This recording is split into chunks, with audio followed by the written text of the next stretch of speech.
Welcome to Broken Tusk Rising, a Pathfinder 2nd Edition actual play in the Galarian campaign setting. We're playing through the Quest for the Frozen Flame adventure path. I'm Jessica, and I'm playing Xankath, the halfling fighter. This is Josh, and I'm playing Ivan, an orc fighter and former crusader. I'm Ashley, and I play Aklep the druid, a former member of the Burning Mammoth. I'm Pavel, and I'm playing Luukallo, the skeleton sorcerer.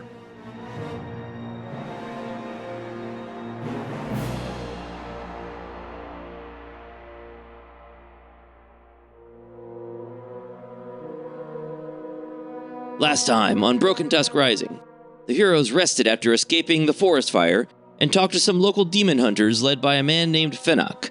Fenok expressed interest in joining the following if the newcomers could defeat the dragon Venexus. The scouts then approached the stony cliff known as the Ashen Tower. The cliff protrudes from the plain, 100 feet high, steep on the west side, but with a rocky, more approachable slope on the east. A palisade of large stakes on top of the cliff protects a yurt. After additional scouting, Xankath spotted a cave opening on the sheer western side of the cliff. Sneaking up, she saw a large open cave with 20-foot ceilings and inside, sickly animals trapped in pens, warriors and a necromancer standing guard, and undead standing motionless. As they debated how to attack, the necromancer and a warrior dragged a feeble moose out of its pen and onto an elevator platform. An enormous skeleton turned a winch that raised the platform up into a hole in the ceiling. The Broken Tusk scouts decided this was their moment to strike. So, what's the plan? Kill stuff? All right, well, why don't we start by rolling initiative? I believe I said that I was stealthing last time. Can I use stealth for my initiative? Yes, definitely. Cool. I think we all were, no? You all sneaked up on the cave, so yeah, you could all roll it if you want to, or you could just roll perception. I don't know that stealth is helpful for most. Oh, God. That's such a terrible roll. Oh, you know what we should have done before rolling initiative? Because I remember asking this when we fought the Brimarax. I should have cast heroism on some of y'all. They haven't actually spotted you yet, so in your first round, if you wanted to, you could cast some spells. I could, and probably should. The first of you, according to your initiative rolls, the first of you to go is Ivan. Okay, and we don't really have a plan. We just started. We were trying to take out as many of the undead creatures as we could down here before who we assumed was the necromancer came back. Okay. Can we, for the benefit of both us and the listeners, describe what the various icons we see in front of us are? Because I do see, like, moose. Let's re-describe the situation here. There's this cave. It has 20-foot high ceilings. Xankath has already moved so she can see most of what's going on in there. There are wooden or bone pens, and there's a large cart with a metal cage on it. You saw that cart out on the plains. There's a wooden elevator platform to the east, and there's a huge skeleton operating the winch that makes it go up and down. Inside the cages on the south side are a moose, some lagafers, a hyenodon, a couple grizzly bears, an enormous longhorned bison, and some very unhealthy-looking elk. To the northwest side of the cave are the animal undead. There are a couple skeletal horses and some skeletal woolly rhinoceroses. And then there are two very large, but not quite as large as the skeleton, zombies who look like they may have been crusaders at some point. They're wearing bits of armor. Their bodies have sort of swollen, look like they've, I don't know, maybe been submerged in water or something at some point. They've sort of swollen and they're all gross and they're about to burst out of their clothing and armor. And then there's one human on the north side of the cave behind those cages standing near a ladder. And there are a bunch of torches in here. And then there's a leather curtain on the north side of the room. The ladder leads up to I guess sort of a cliff walk. It's a cliff about 15, maybe a little bit higher, maybe closer to 20 feet high. Up by the ceiling, there's a little walkway that leads off into the stone that's accessed by that ladder. If you want to, you could delay, Ivan. No. Why would I do that?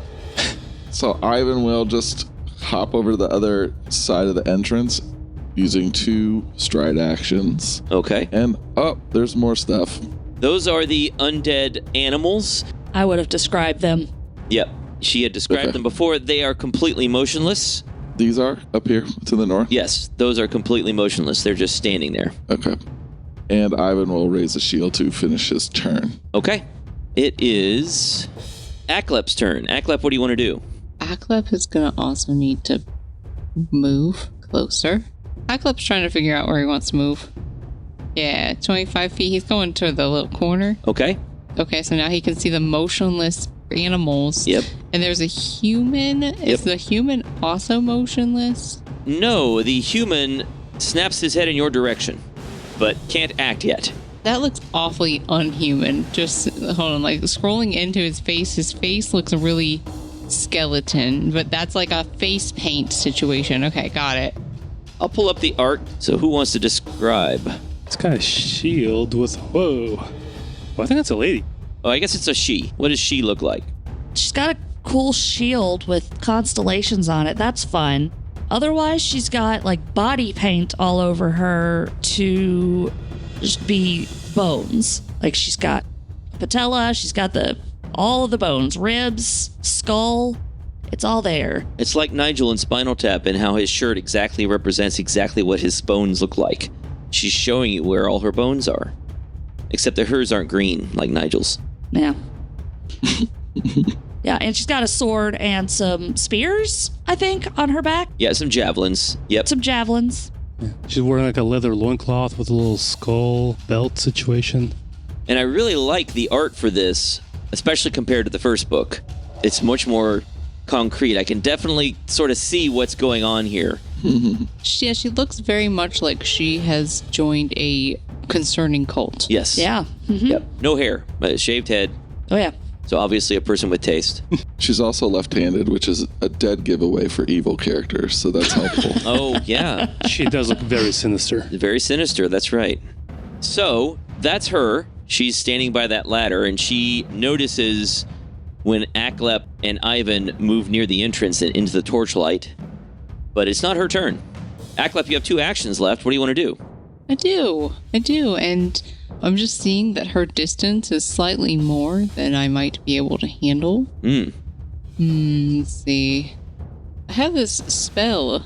It's called Earthbind, but it seems to be very much more about taking flying targets down to the ground. Yes. And she's not flying. Nope. I just don't want her to, like, climb the ladder. Yeah. And that's problematic. Fireball everyone. I mean, honestly, now's the time to Fireball. do it. Everyone. Yeah. Before we have time to get in there and mess with your... Well, that young lady is not within a fireball range. It's true. And I don't want to just fireball one single person. Well, I was saying go after the zombies, but... Oh, but I'm worried about that one going up to the ladder or behind the curtain and, like, I don't know, alarming more people. Sure. That seems bad. Have any of the other people in the room noticed us yet? Just to point out where everybody is, it doesn't appear that the undead have noticed you. Now, the undead are this giant zombie here, this giant zombie here, and this skeleton here. The lift is out of view, so nobody there has noticed you. And these undead over here, these undead animals, appear sort of motionless, like they're not even paying attention to what's going on in the area around them. If I fireball, I'll burn the lift? No, the lift is up and out of view. I mean, I guess you could burn the lift if you wanted to. If you move that fireball over to the right and put it slightly above the ground, the lift is 20 feet in the air. I guess you could burn the lift if you wanted to. I do not desire to burn the lift, and I also do not want to burn the animals. Okay. But this looks like it will not burn the lift, and it will get all the dudes. It will get all 3 of those undead if you fireball there. Just making sure that that is within my range for fire. Oh, wait. The range for fireball is absolutely massive. Yes. All right. Yeah. I'll fireball right there. Okay. All of them need to make reflex saving throws. Yes. DC 22. For zombies, they're not good at that. What? Yeah. Awesome. Skeletons are okay. So the skeleton saves with a 22. The zombie brutes get a 6 and an 11. Okay. So they critically failed. Ooh. All right, so how much damage? 23 fire damage is the roll. Now, I don't know what someone who critically failed gets. They get double. So that's 46 points of damage to each of these zombies. Sorry, bros. That does a huge amount of damage to them. Their flesh is seared. They look like that was incredibly damaging to them. They're not about to collapse, but they're not in great shape either. They're more skeleton now than zombie. Yeah, that's right. Yes. The giant skeleton, it appears like, it did a bit of damage. In fact, of the damage you did, some of it didn't even get through. It appears to be resistant to that damage. You did 11 points of damage, and of those 11, some of them didn't get through. And all 3 of them now turn their attention to you. Oh, and so those were my 3 actions, and then my buddy Grifka, he is gonna walk. Okay. He's gonna walk. He's gonna get a little closer to the Aklep. All right. Great. And that's the end of Aklep's turn. Now, you've thrown a fireball, and you've damaged these creatures, and you now have the attention of several creatures in this room, but you notice that it's the skeletal horse's turn, and it does nothing. And the same is true for the skeletal woolly rhinoceros that goes after the horse. They just stand there motionless. I notice it's their turn. Yeah. Mechanically, it's their turn. You're noticing that they are not reacting to this fireball. That's good. We like that. We do like that. Lou, it's your turn. A fireball has just exploded and damaged these 2 zombies and the skeleton. There's a human who is going to act at some point, but doesn't get to go yet. We went in guns blazing. That's right. Yes, y'all did.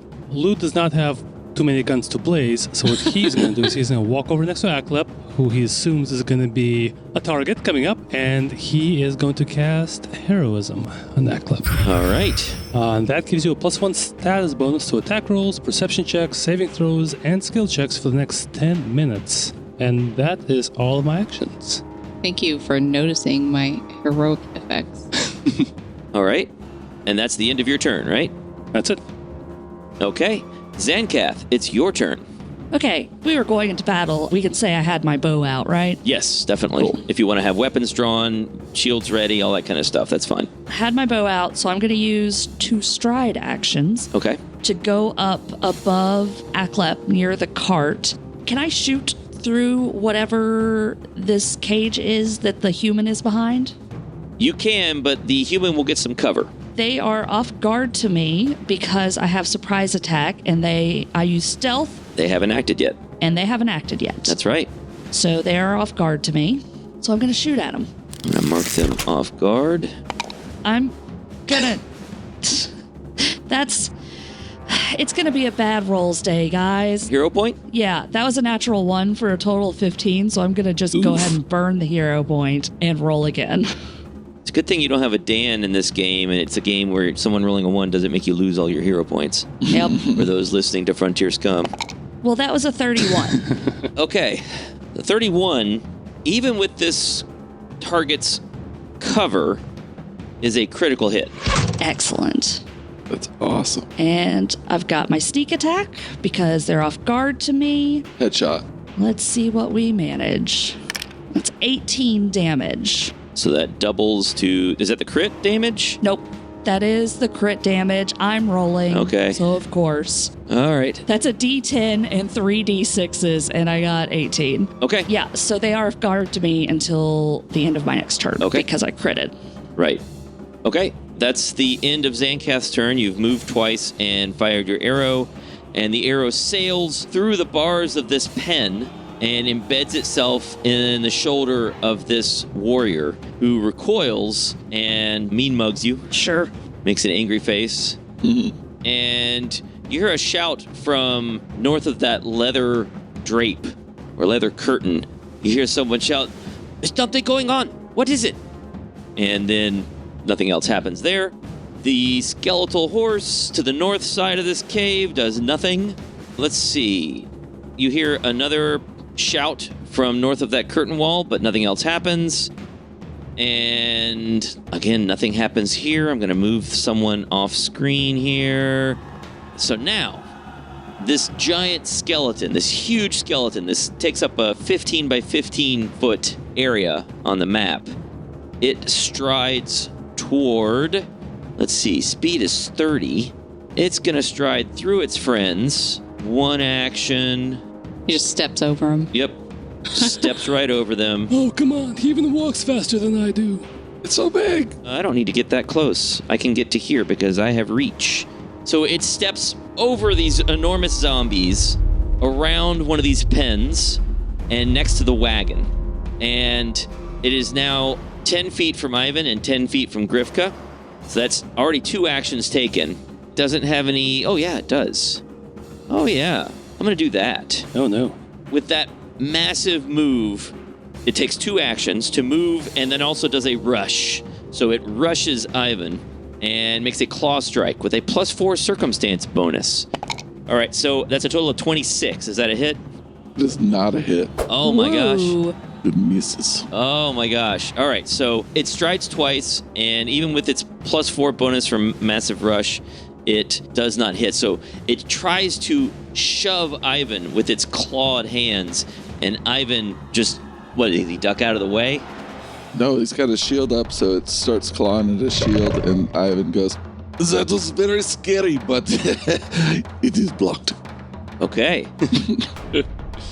That is that skeleton's turn. All right, you hear another shout from north of the curtain, and yeah, maybe the sound of somebody moving around north of that curtain, some footsteps, but nothing else happens. And then another thing happens off camera, and someone moves. Maybe you hear some stomping on the elevator. All right, finally. It's finally the turn of the warrior standing by the ladder who now has an arrow in her shoulder. And she shouts at the skeleton and the zombies. And she says, "Kill them! Kill them!" And she climbs the ladder. She takes 1 action to climb the ladder. So she's going to jump on the ladder and climb 20 feet up. First action. No check needed to climb a ladder. Second action, she's going to move down this cliff. And then third action, she's going to move some more. So she moves a bit further. She's now up the passage. Mostly out of view, except maybe to Xankath. Oh, no, even Xankath can't see her. I can't see her. Yeah. This is what we were trying to avoid. I felt better about this fight before learning about all of the other things that we weren't aware of. What were the things you weren't aware? Oh, you mean the things north of the curtain, maybe? Uh-huh. Yeah. Yeah, how did that curtain be another room? There's been a lot of, I'm going to move this person off screen. Well, some of the people I'm moving off screen are the people who went up the elevator. Oh, yeah, it highlighted them. It was hard to miss that. They are far enough away, it's going to take them time to get there, and maybe even time to figure out what's going on. So, Sure. You must be optimistic. They are new friends for us. right. They are friends for us to help. One of these zombies, these enormous zombies that's about to burst out of its armor and clothing. So it steps forward, takes 1 action, a second action, it steps up next to Grifka, and that's all of its actions. It only gets 2 actions because they're slow. And that's the first zombie's turn. It steps up next to Grifka, moves past the skeleton, and now it's Ivan's turn. Ivan, what do you want to do? Ivan says, "Have I told you how happy I am that I have met you people? This is awesome." Ivan takes a step up, raises a shield, and now attacks this zombie. Giant zombie? It's an enormous zombie, yes. He attacks the zombie. It's like 9 feet tall. It's very large. And he rolls a 22 to strike a zombie. That is a hit. Ivan deals 8 damage to zombie. All right. Is that slashing damage? It is slashing. You seem to do some extra damage. Oh, nice. Of course I do, because I am Ivan. Okay, that's Ivan's turn. That's 3 actions. The other zombie, it steps past this enormous skeleton. This takes 2 stride actions to do this, and that's the end of its turn. But now it is within range of Xankath and Grifka, and because it has reach, it's also within range of Aklep. And that is the end of its turn. All right, one of these rhinoceroses does nothing. Aklep, what do you want to do? Oh, great question. Got a lot of dudes in my face now. Yeah, there's a whole bunch of people all right up in your business. Yeah, love that. I'm just looking at a bunch of my spells, and they're really more about taking the breath out of living things. Yeah. I'm just wondering, how does dehydrate work on zombies and skeletons? I guess it works. Zombies are juicy. Yeah. Gross. Let's not Yeah. describe them that There's way. a quote for you. Zombies are juicy. Episode title? Zombies are juicy. So I was thinking about using dehydrate on the little circle. There's a 5-foot burst, so I think I could put a 5-foot burst on all 3 of them. Tell me the traits of the spell dehydrate. So all creatures in the area take 1d6 persistent fire damage with a basic fortitude save. Creatures with water or plant traits gets a result 1 degree success worse than they rolled, so it's irrelevant to these guys. And then the spell ends for a creature when its persistent damage ends. All right, I'll point out one thing. This spell has the fire trait, and you know that the skeleton has resistance to fire damage. I do know that, but I also see that there's 2 pretty injured zombies that's right. that aren't resistant to That's fire right. damage, and I think hitting all 3 of them would be better than not. Yeah, Might as well. yeah, for sure. Yeah, if we could get rid of the little guys, Yes. that'd be cool. All right, so they make a saving throw, a fortitude saving throw. DC 22. Here comes the first zombie. A 20, that's a failure. The second zombie, a 23, that's a success. Dang. And then the skeleton, they have pretty good fortitude saves, it turns out. The Sure. skeleton, a 20, that's a failure. Okay. The creatures that failed are enfeebled 1 until the end of their next turn. Interesting. All right. Let me add that in here. Enfeebled. So I guess they're taking persistent fire damage at the end of their turns. Okay. All right. So at the end of their turns, they take how much? 1d6? Yes, 1d6 persistent fire damage. Skeletal horse does nothing. Skeletal Oh wait, woolly hold on. Oh, my there's more. buddy. My Grifka. buddy needs to do some Yeah, stuff. Grifka. What does Grifka want to do? Grifka is going to strike the zombie that is right in his face. Yep, the really badly wounded one. Yeah, he's a kill stealer, Yeah, if at all possible. yeah. Do it. Is a crit. Oh, He rolled a 29. Okay. Yeah. Awesome. 29 with a natural 20. That is a crit. And roll your double damage. Damage was 9, so it should be 18 damage to that. Hopefully now fully dead Yep. zombie. Now that zombie collapses to the ground and makes a loud and gross squishing sound. Sure. Juicy. Yeah. Yep. Well, he was dehydrated, so, a little less juicy, right? This was a little crunchy. Okay, less juicy than would otherwise be, but still a little juicy. He's more greasy at this point than juicy. All right, so the 2 undead animals don't act. Lou, it's your turn. Okay, who's going after me? Who's going next? Xankath is going next. Xankath can take care of herself. So Lou is going to cast Third Rank Heal from his staff at the big skeleton because he is, frankly, a little jealous of it. It's bigger. It can walk further. Me versus a skeleton, she tells you not to worry about. So the skeleton makes a fortitude save, is that right? The target's undead, you deal vitality damage to it, and it gets a basic fortitude save. Okay, 30. Dang. Like I said, it's Yeah. got good fortitude save. Not juicy. No. Very not juicy.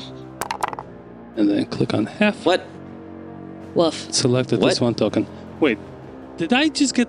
I think you just rolled 3 get all ones. You did. You did just roll 3 ones. I'm so sorry. That is so sad. Lou is so mad. If you wanted to, you could spend a hero point to re-roll that damage. I would let you. That's so sad. That's so nice. That's so sad. That was so sad. I'm not going to. It's very thematically appropriate. Lou is incredibly nervous fighting this guy. This is 100% Lou just going,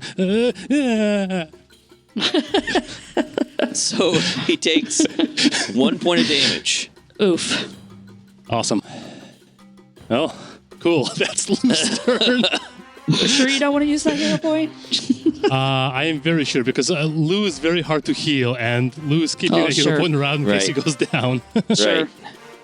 All right, Xankath. Okay, I want to thank this zombie for walking up to me so I don't have to use an action to stride. Very appreciated.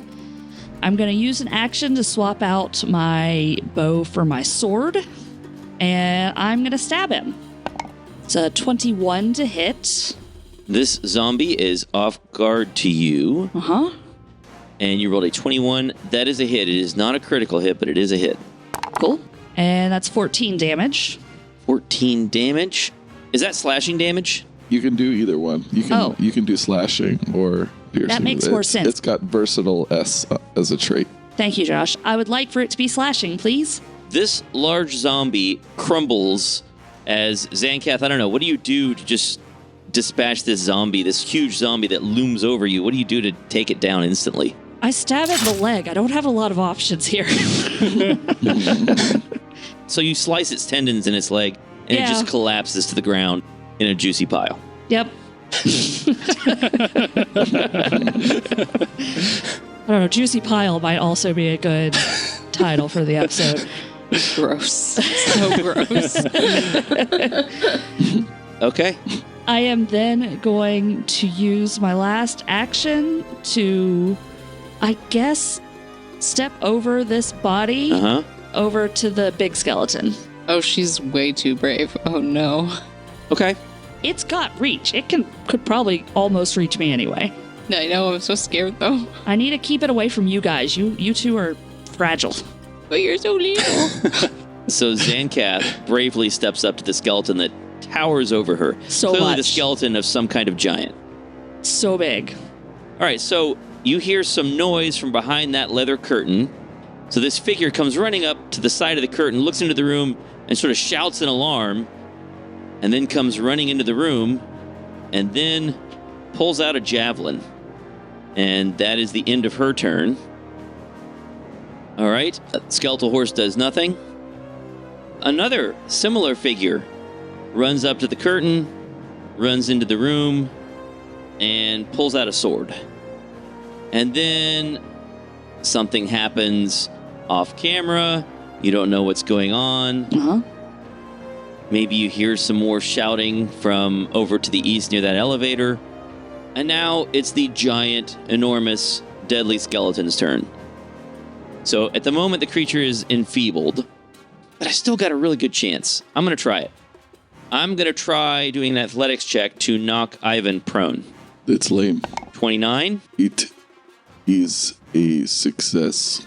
Okay. That seems right, honestly. It's a big guy. So you are now prone. Why is this always happening? And then it's going to try to hit you with its second attack, which is not so great because of the enfeebled. Only an 18. So it tries to claw at you, and you roll out of the way. And then it swings. Oh, go ahead.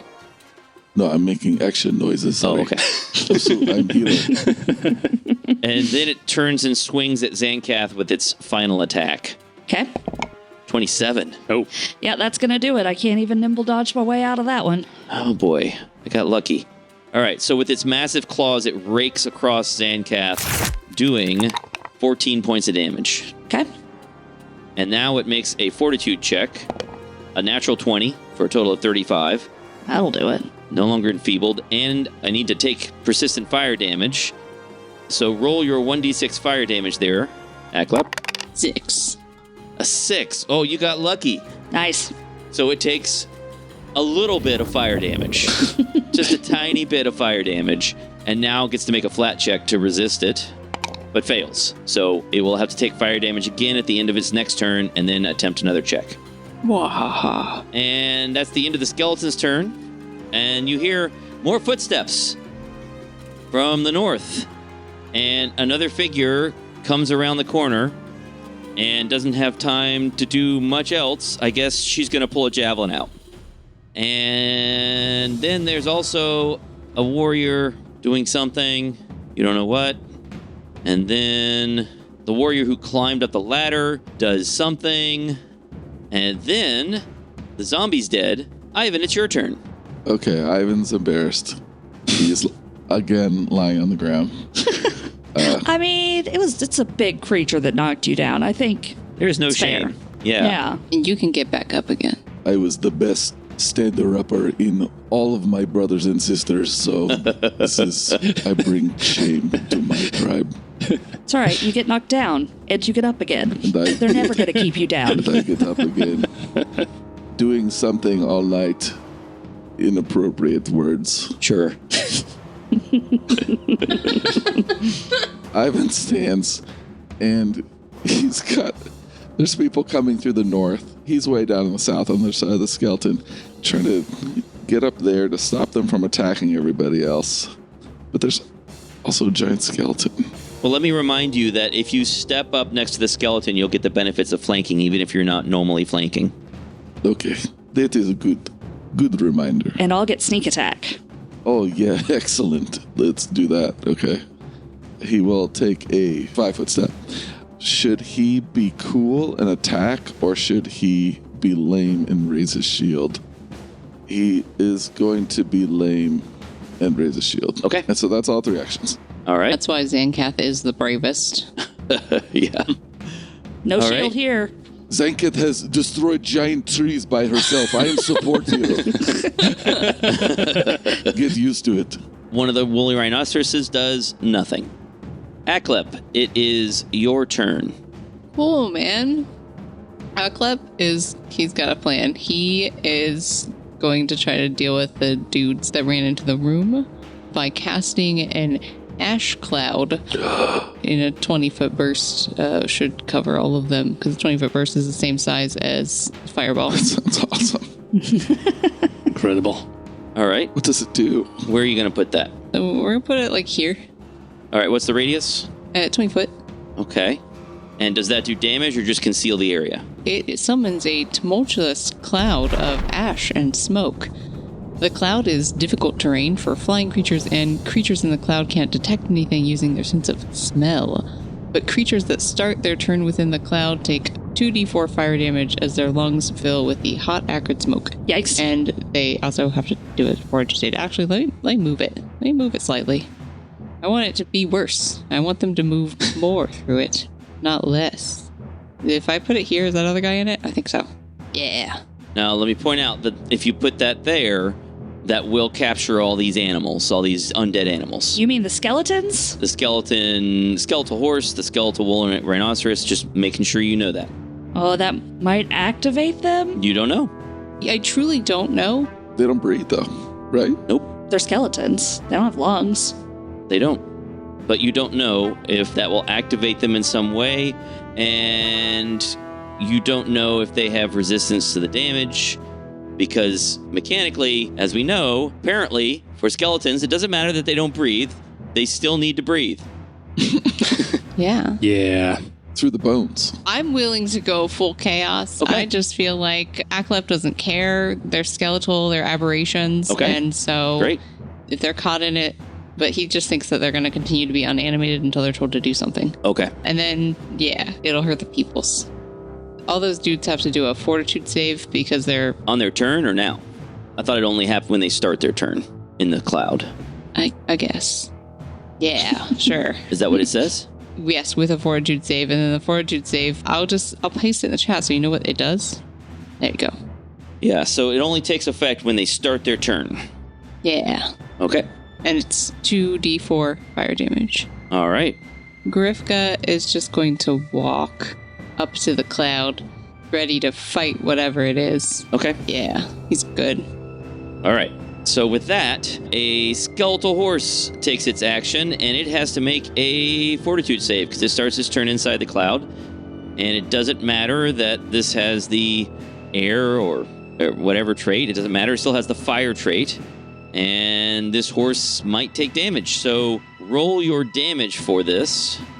And I get to make a fortitude save. I failed my fortitude save. What's your DC? 22. It's a critical failure. Okay, so he would take double damage. Yeah, so 10 points of fire damage. And be blinded for one round. Blinded for a round. So you did some damage, you think. I guess you can't really see what's going on in there. Maybe you did some damage. And the creature is blinded for a round. And that's the horse's turn.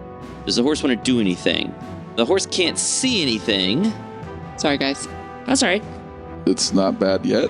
Maybe they'll get confused, attack its allies.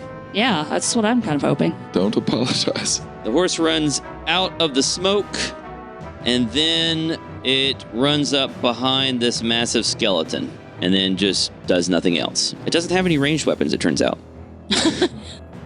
Weird. And then this skeletal woolly rhinoceros also makes a fortitude save and rolls an 18, which is also a failure. So it takes some damage. Go ahead and roll your damage. Okay. A regular failure just takes full damage and they're dazzled for a round. So this creature takes no damage from your fire effect Boo. and is dazzled for 1 round. And its movement is 35. All right, so it comes charging out of the smoke into the room. It charges up next to Ivan, going through the skeleton space. So now the skeletal rhinoceros has charged up next to Ivan. He just ran through the cage? It ran through the skeleton space. I just took like a shortcut to move it there. Okay, I have questions, like technical questions, because I don't know what he's, sensing things with, because it says all creatures and objects are concealed from him. Okay. And so he's like really doing some really impressive navigation. I thought dazzled was just a smaller penalty than blindness. Dazzled means if your vision is only your only precise sense, all creatures and objects are concealed. And he seems to know exactly where to go for Ivan. Basically, it just means he's tougher to target. So he has a sense where he is. It's not like blind, but it doesn't mean that it can't see at all. It just means that it's like everything's kind of blurry. So he's able to move, but he's going to have penalties if he attacks while dazzled. He's me without my glasses. Sure, right. Me too. All right, and that's the end of the rhinoceros's turn. Lou, it's your turn. Okay, Lou is not confident in his ability to get that skeleton, but he is confident in Xankath's ability to get that skeleton. So he is going to use his reach spell ability combined with heroism to cast it on Xankath. All right, heroism on Xankath. Cool. Excellent. And that is all 3 of my actions. And he just continues looking at the big skeleton with a mix of awe and jealousy and hatred. So, to summarize for the listeners, the situation here. Right now, we have the party still by the entrance to the cave. They've stepped over 2 large, really dead, fully dead zombies. Grifka is right near this ash cloud to the north next to this empty cart. And Xankath and Ivan are holding off this enormous skeleton. A skeletal woolly rhinoceros has stepped up next to Ivan. There's a skeletal horse sort of running around in the middle area of this cavern. Lou and Aklep are off to the west, sort of behind the line of battle. And then there's something going on, you don't know what, inside this ash cloud. And that's what's going on. It's total chaos. Xankath, what do you want to do? You're next to this skeleton. You are flanking it mechanically, not by the normal rules, but by your special rules. You're flanking it with Ivan. Yep. Time to start stabbing. All right. It is off guard to you. 18. Oof. That's a miss. Okay. Stab 2. 32. Ooh. A natural 20. Yeah, that's definitely a critical hit. Get him, Xankath. 30 damage. Now, what kind of damage is the... Slashing. I'm going to make this simple. I'm just going to take off the amount of resistance that this creature has to piercing damage and leave it at that, which still means you did a whole lot of damage. Okay. And I still got 1 more attack left, so I'm going to stab it again. Probably miss, but that's okay. 23 to hit. That is just a hit. Whew. Thank you for the heroism, because otherwise I wouldn't have gotten there. That's another 10 points of damage. Minus 5 damage. All right. So you stab this thing, slash at it. Your slashing weapon is not doing as much damage as you would like. Would it make a difference if it were piercing? You don't know. You'd have to try. Can I say that the third attack, Was piercing? the third one's piercing? It has exactly the same effectiveness as That's slashing. what I figured. Yeah. It's a skeleton. Yep. Okay. Exactly right. And that's Xankath's turn. And inside the ash cloud, I have to make a fortitude save for one of these warriors. That is a 28. Wow, they rolled great. Yeah, they did. A 28. And that is a success. So they're going to take half damage from your ash cloud. Okay. 6. So they take half. Okay. So half of that, they take a little bit of damage. And then they're going to run out of the cloud. They're dazzled, right? They succeeded, so they're none of the things. Oh, you're right. Only critical failure is blinded. Failure is dazzled. Success is none of the things, just damage. So they run out of the cloud, and they sort of are rubbing their eyes, trying to figure out what's going on. They still got that javelin in their hand. And she says, "Welcome. Turkic will kill all of you, and then you will join our forces. It will be glorious. All hail Ashen Swale." And we'll see what else she does next time. Thanks for listening to Tales of Bob. You can help the podcast by giving us a 5-star review on Apple Podcasts or Spotify, by following us on Facebook and Instagram at The House of Bob, or on Blue Sky at thehouseofbob.org, or by chatting with us on Discord, and most of all, by supporting us on Patreon. That's at patreon.com/thehouseofbob. This show is possible due to all our patrons, who get exclusive one-shots, campaigns, and other cool stuff. You can also listen to the House of Bob podcast, which is not clean, but is a lot of fun with campaigns in different systems, such as D&D, Pathfinder, The Sprawl, Frontier Scum, and more. Art and music are by Mike, and audio production is by Jessica. Thanks again for listening, and roll on.